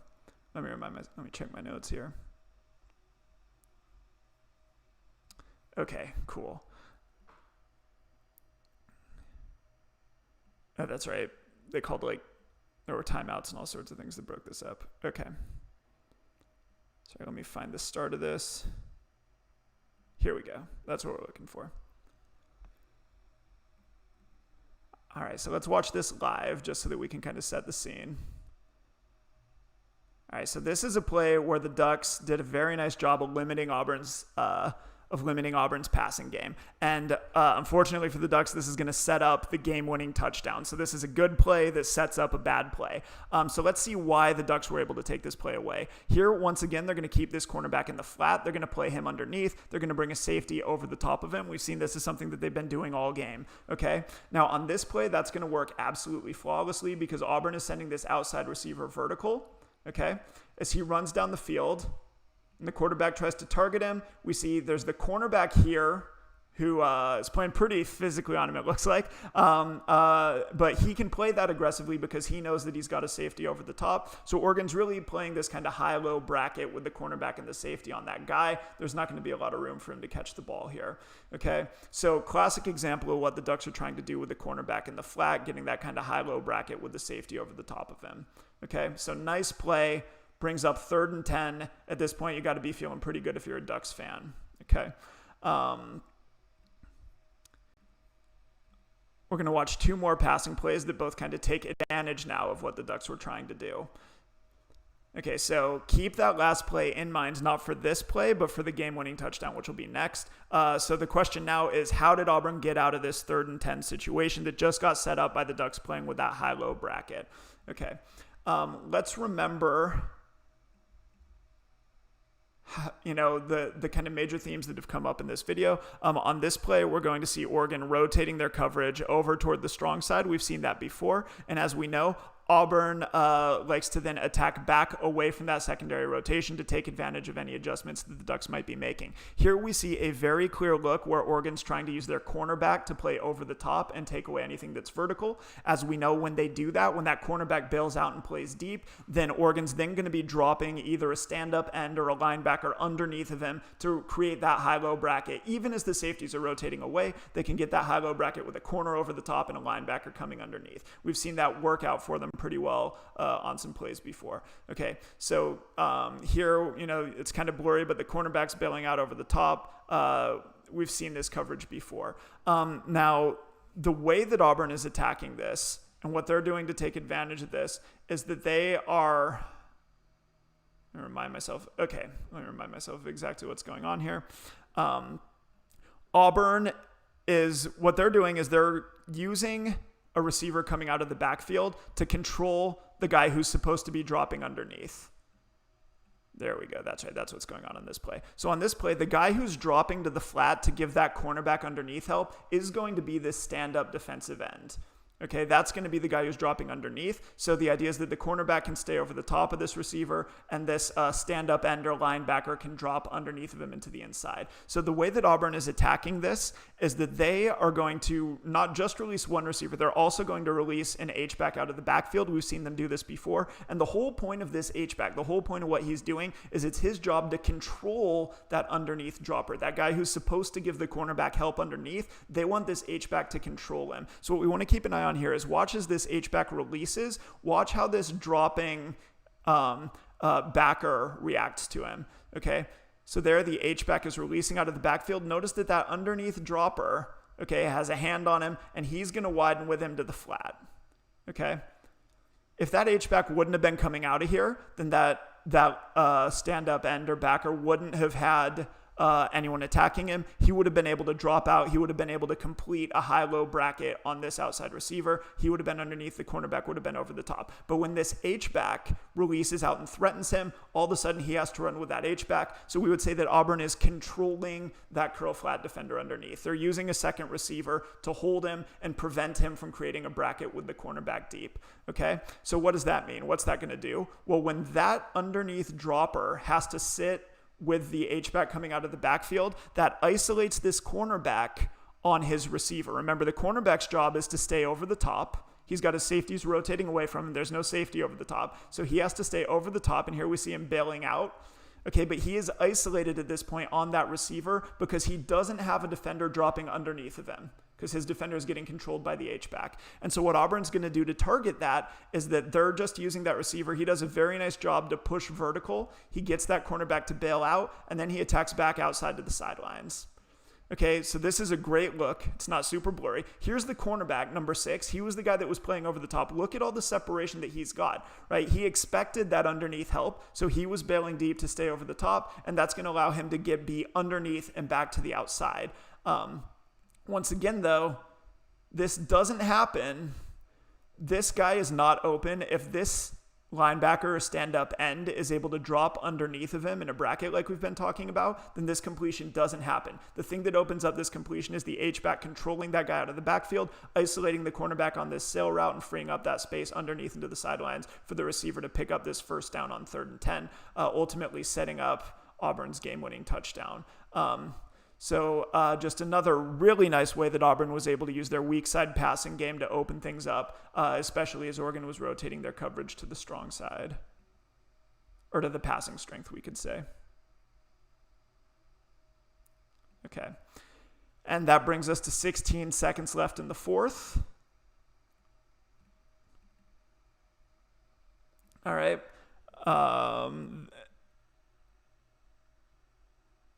This isn't the play. Okay, so they pick up a first down there, and that brings them to the 26. Okay. So now, I keep trying to bring back these themes that have showed up throughout the video. On an earlier play, we saw Auburn run this outside receiver vertical. This was a couple plays ago. I mentioned that we'd come back to it. So Auburn, on that previous play, ran this outside receiver vertical. And we remember that the pass was incomplete because the Ducks were using their cornerback to play as an underneath defender, and then they were bringing a safety over the top of him. Okay. So once again, Auburn is going to try to take advantage of that coverage. They're going to try to attack it by using a receiver this time to control that cornerback and to prevent him from playing underneath of this receiver as he goes vertical. So on the last play, nobody controlled this cornerback. It was just the vertical route. Here we're going to see them control him. And the way that they're going to do that is on this play, they're going to run this outside receiver vertical. Okay, the cornerback's initially going to sync with him, but then they're going to run this slot receiver on an out.